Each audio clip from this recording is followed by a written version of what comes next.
Welcome back to another part of Green Walkthrough's episode of Green&Blue Storybook.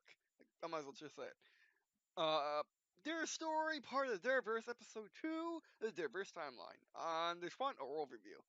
There's one, and here we are, looking at the Derverse timeline again. Let's continue. So the last episode, we looked over this page, aftermath of World War III. Let's continue with World War IV. The start of World War IV. World War IV started, as you can see, in my second year of my second term of U.S. president. If you don't know, U.S. presidents have terms of 4 years, and then they get reelected, and then that's it. Presidents can only have 2 terms of 4 years each.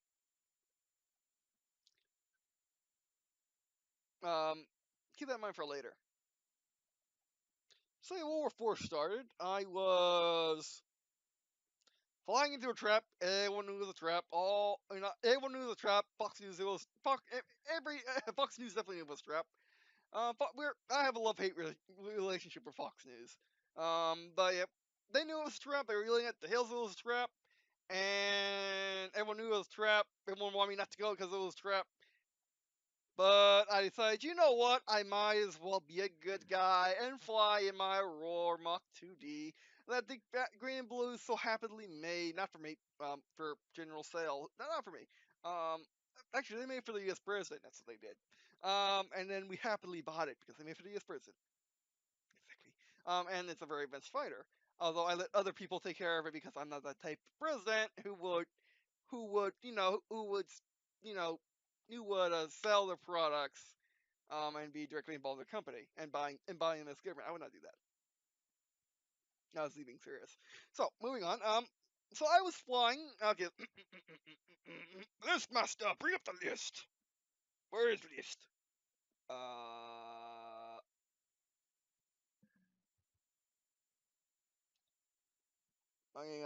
Thing. That's the list.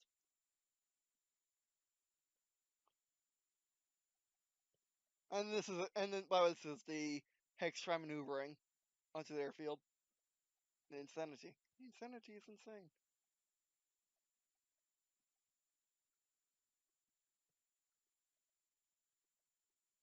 Okay, fine. I don't know where it is. What is this list? Not you. Don't want you. Keep going. What? What? I didn't click on that. Oh, I did click on that. My bad.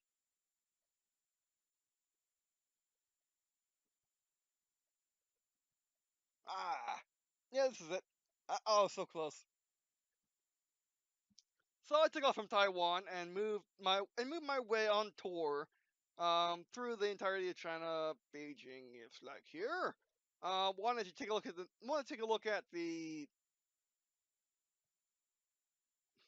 Mount Everest and its mountain range.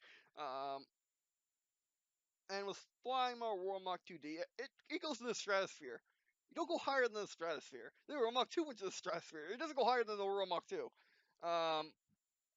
It goes a bit faster though. And then gradually started turning to go through the Gobi Desert, I think. And all the way to the Knorr.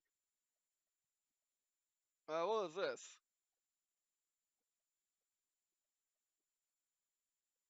What was I doing that for? Oh, this is where Deers Island is, by the way. That spoiler. Spoiler. Okay, by the way, going here to a interesting project that the Russians and Chinese invited me to. We're now acting more or less as one thing ish. They act as one thing as much as what comparison do I want to make? Neither are correct. Basically, they're an in between of United States and Canada and Mexico and the Europeans. They're a mix. They're not mixed. They're in between. They're between those degrees. Like loosely working together, the United States and Canadians and Mexicans. to very closely working together in the EU, early EU, modern day EU. But they decided to fix two of their problems, which was, fix China's population problem, as building into their mountains, which were trapped by, and underground only solved so much of the population issue. So in order to, send population somewhere else because they're not murderers, and to fix Russia's low population issue, they decided to take a joint city up here in Siberia, and pretty much make a brand new megacity where Chinese and Russians can work together in peace, working on EC tech and just general living a happy life. You know, taking China's people somewhere else and having Russian technology go to China. It's a good working relationship. They plan to build more of these. Maybe one in the Gobi Desert one day, or next to the right next to their city. Because why not? Why not having a their city there? Oh, that was actually Mongolia, like right here. Um, and yeah, I mean, and this project was totally not a response to the fact that Green and Blue plopped a Deer City. Literally, they dropped it from they airdropped it in Antarctica, just to prove that we can. I mean, it's very green. It's the greenest city on Earth. It's very small. It's one of those outpost types. Like if you live there, you rarely go outside its walls, only to go on expeditions. And even then, very rarely you gotta be qualified for it, stuff like that. So it's really meant for it's really meant for honest to goodness researchers that want to live in Antarctica, or people that really want to live in Antarctica, um, and stuff like that. Like I don't make I don't like it's common misconception. I know you're screaming. Is that, and yes, I know it's terrible too. We both know it, and it's terrible. That if you're making floating cities, if you're making cities in hospitable locations, like the only continent not have human life on it, like you must be building for rich people. I'm not doing that. I'm building it for everyone. Um, if you're rich, you pay your taxes, which are more than everybody else, and everyone be happy, and stuff like that. If you're poor, you get a bunch of you get a bunch of like we want people to be in their cities. We want people to live in at least what we say is paradise. At least what we feel is paradise. So yeah. Um, and they totally didn't make it a response to, okay, if you can build it in Antarctica, we are Russia. We can build in Siberia. Siberia is place we totally didn't ignore for all of our history. We will totally build in Siberia. We can survive winters. Winters is the reason we win wars. But World War Three. And this one. Totally not totally not because and it is totally not because of Green and Blue heresy building base in Antarctica when we can't. But reasons. But anyway, so they started that, and when I was approaching right here, about when was it, like 1,000 miles out? I forgot.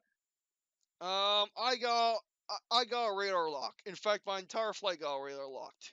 Which, by the way, you may be wondering, why in the world are they letting a United States president take a fighter all by himself into suicidal deep territory? I mean, like, and no other times in no other time in Earth's history would you go there with the military. Would you go to Siberia with military? Well, on Earth, if you could get ambushed by these people, go there by yourself. Well, I didn't go there by myself. I had a squadron. I actually had a double-sided squadron, a squadron of Secret Service who were Air Force ace pilots and CIA pilots, who were at the end of their careers or even the beginning of their careers, who were just ace pilots and wanted to serve the president and Secret Service, and his wing, as well as members of Green and Blue of my Dearest Heroes team, who wanted to basically play bodyguard, and wanted to be part of my squad. Because of Green and Blue, I work with them a bit better because I developed their training and I was never quite trained in the Air Force anyway. So yeah. Um, So yeah, and both of them were working together to keep me safe. So when we got all locked up, an epiphany hit us. We were in a stealth aircraft flying at Mach 5 in the stratosphere. Oh my word, they locked us up. And then watch us like hit the deck. It's coming at Mach. It's coming at. Actually, no, it's burning. No, it's coming. We see this ball of fire in the far distance coming, rising up. Well, a couple, like what, 8? No, 9. You see 9 ball of fires rising up from the city. Um, basically from the bottom rising up from the city, and then you see them tilt over. They go to higher altitude, and then when they start leveling out, you see them turning into actual fireballs. They're coming at ranger. They're coming at ranger speeds. Hit the deck. Take cover. And pretty much what that means is rolling the aircraft over and pulling up, as in pulling down to as in pulling down to Earth. So pulling down and then basically losing all altitude instantly. Going Mach 5 towards the ground, probably Mach 6 or 9 at that point. It's designed for it, barely. And then you pull up at the last bit, and then all of us made safe. And then the missiles came, and then the missiles, came. Some couldn't make it because the missiles are so huge; they're a story tall. Like pilots are usually afraid of for generations now at this point, both the real world and in universe, are afraid of telephones coming at you. These aren't telephone poles. These are cell phone towers coming at you. They are big cell phone towers. They are insane. Um, like they are a 3-stage rocket, sole purpose in life, killing auroras. Um, and pretty much came and one of the Secret Service couldn't make it. Unfortunately, he got hit low altitude. He bailed out, fortunately, but yeah, actually, let's say, but we figured. But don't worry, we figured out later on. He was able to make it. Let's be nice. This is not that universe. This is a good universe. Let's say he was able to get to the coast and make it to Japan, and was picked up by a stealth VTOL and for Japan off of a stealth ship. And let's say that by the way. But anyway, so we're done. So he's done, and we're basically maneuvering with the terrain with the mountains because it's hilly, and letting the missiles impact on the dirt. And basically, we're going Mach 5 about. We're pushing it. We're going Mach 5. Oh no, we're going. Yeah, we're going Mach 5 because this map is made for. Oh, by the way, Aurora Mach 2Ds go Mach 9. Go Mach 9 in altitude and Mach 5 in the weeds. Mach 5 at sea level. So we're hitting it. We're flying high enough not to, ram into anything going on Mach 5.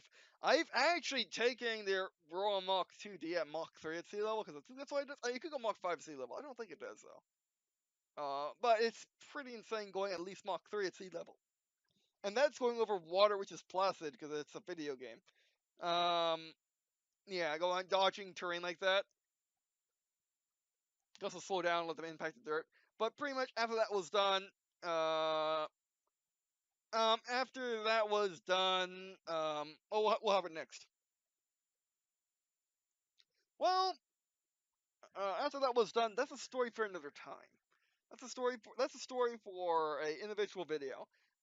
Um, what we uh, what I'm gonna tell you is that was the start of World War IV because the ECs, because Eastern Coalition had the bright old idea of starting an expansionist war by trying to kill a United States president, who was pulled one over in their eyes far too many times to count, and made them lose World War III. So they wanted to kill me first. They did not care I was United States president. They didn't care that would bring the entirety of the Europe of the unity under of the basically they would not. They didn't care that would bring the entirety of the unity onto them. So yeah, pretty much then our flight made it all the way back to Iraq. Made it all the way back to Iraq. I think I ended it in Iraq. Yeah, made it all the way back to Iraq. Basically flying extremely low to the earth, making sure that if they had any of those silly missile systems, that they wouldn't be able to lock on. And if they did, we could just duck behind the hill and let the thing impact.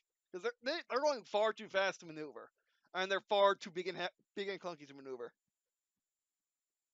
So yeah. So yeah, now we know they can. Now we know stealth has been broken, at least by some missile systems, and that they can intercept a Mach 9 aircraft at high altitude, really efficiently at insane long range. And yeah, that is the beginning of World War IV. And let's continue. So moving on to the 2062 event, end of Durr's U.S. presidency. Yep, that's in my presidency. I'm back to being owner of a company, and yes, I'm ending my presidency. I'm not like some people who decide to finish a war. I'm willing to let I'm willing to let the democratic processes do their thing, just like every president before me, starting with George Washington. I mean, it's like they fight the wars, owner Green&Blue anyway. It doesn't matter. So anyway, we'll go back. We'll go back to that city and fight. We'll go back to that city, and then something interesting happened. That city is so well defended, and pretty much what we're doing is my favorite thing. My first favorite thing I did ever since beginning this timeline is, you know what we're doing, right? Is there are lines that are impenetrable on all of their borders, which is pretty much World War I, where their lines are impenetrable because of all their defensive technologies, and allowing them to branch out and to basically harass, go in orbit, go attack people, that way and stuff like that. You know, use stealth tech and suborbital and orbital tech, to basically go beyond the blockades and get ships out and stuff like that. Use subs to get out, because that's a huge border. That is one big border in order to, actually, let's look it up. You're gonna need this. Russia. Like, even the power of the Unity, which is most of the planet at this point. Most of, if not all, the planet at this point, now that I'm thinking about it. Even with the power of the Unity. No, clouds suck. This is one huge problem. By the way, global warming's been solved. It's not global warming anymore. It'll be stuck. Actually, be getting better at this point. Or not getting better, but it'll be stuck. At whatever it is today. But you see this border? Yeah, that's a lot of sea to blockade. And then this border, I always think Korea's here. But then this border, and then the Chinese might break into these countries, take them all over. Russia might go down here and take these countries. And because we're in a modern war, I mean, because we're in the future war, terrain begins not to be an issue, as evidenced by the fact there's a mega city in Siberia and Antarctica. You know, this place, like this place, and stuff like that. So like they're pushing. They might have revolutions going on in other countries, annoying them and stuff like that. Um, but yeah, pretty much World War IV will be the underdogs who are just insanely persistent, wanting to take over the world. Like this is their last hurrah. War, and they just harass everyone. Like they push through. Like for example, the Middle East are still recovering from all that's happened to them this century, all the insanity that's happened to them this century. When is this taking place? For 2060 compared to the beginning of their union. That'll be better, but it's still 30 years after Syria's been wiped. Yemen's been wiped.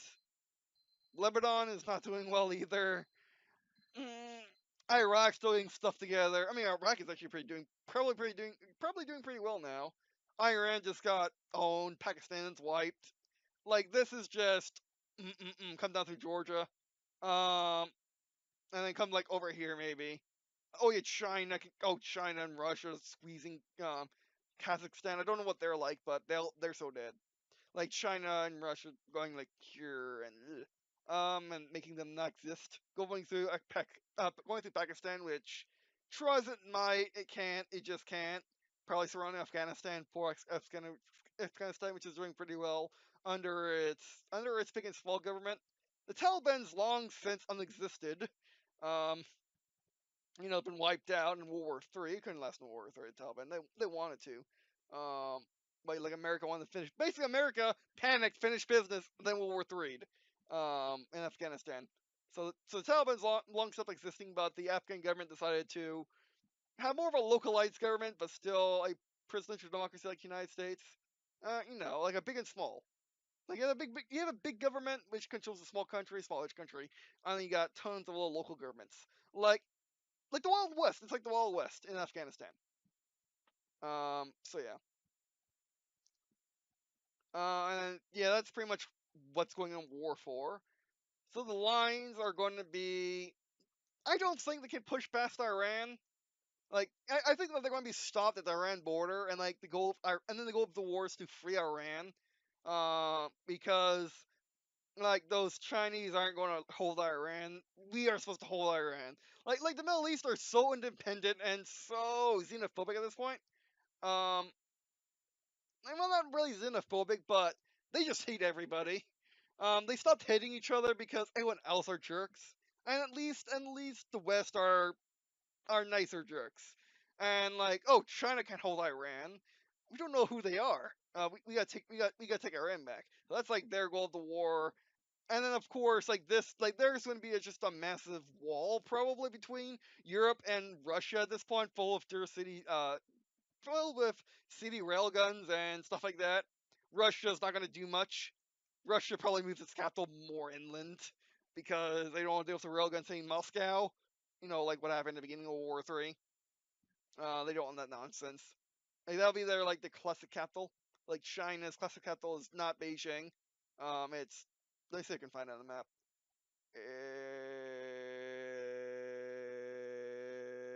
It's I don't even. If I don't exactly remember. I don't exactly remember. Is it Xi'an? I forgot. But basically, their ancestral capital is not Beijing. Um, and like for example, Moscow will be the ancestral capital of Russia, and they'll have like a new capital in the Middle East, which I need to figure out a time date for when they switch that to. But it's after World War III, because they realized at the end of World War III they had to end the war quickly because their capital was literally just a week away from being, just a week from their border. And if the entirety of Russia just ruffle stomps them, they're out of the war because their capital's going to be gone. So they need a new city somewhere inland. You know. Which is a good thing that Russia is actually using the Siberian actually and actually no, and actually realize it exists for once instead of just saying we're not European even though our entire everything is European and we just have this land because of reasons. Um, so yeah. But anyway, moving on to the topic of World War Four. Oh, which by the way, we should do that next time. So in the next video, we'll discuss how the Unity in Green and Blue won World War Four. It evolves a lot of this because this is impenetrable, pretty much, and because their capital and a lot of their major cities now is you have to conquer a good bit of Siberia, the entirety of Europe, Russia, a good bit of Siberia in order to push through to get to their capital.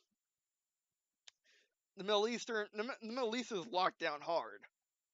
Although, with help from America, as always, and now from European Union sparing some resources from the Russian border, help from the Egyptian Union, Egyptian African Union. India's having issues. Would India be conquered at this point? Oh, no, I don't think so. I'll say India would be conquered. Although India would be fighting all by itself pretty much. Because would these people last? I don't think they'll last. Like India will be just all by itself fighting China. Like Pakistan will be gone. They'll wish they had Pakistan back. Um, this is just they wish they had these neighbors. Nepal is just chilling in the mountains, just fighting like a real guerrilla war. Afghanistan is doing its best, but it failed and stuff like that. Like, yeah, it's just War 4 is pretty bad, and I just came up with this video. That was live, folks. But yeah, Australia's just chilling at the bottom of the earth because no one cares about it. Unfortunately, it's had to be Australian. Although you do miss all the world wars because you're last, and they never get that far. Actually, no, World War Three. They do get that far. How about that? Let's say Australia gets invaded in World War Three because they got time. Okay, but anyway, that'll be it for this video. Thanks for watching, and I guess see you. It's good.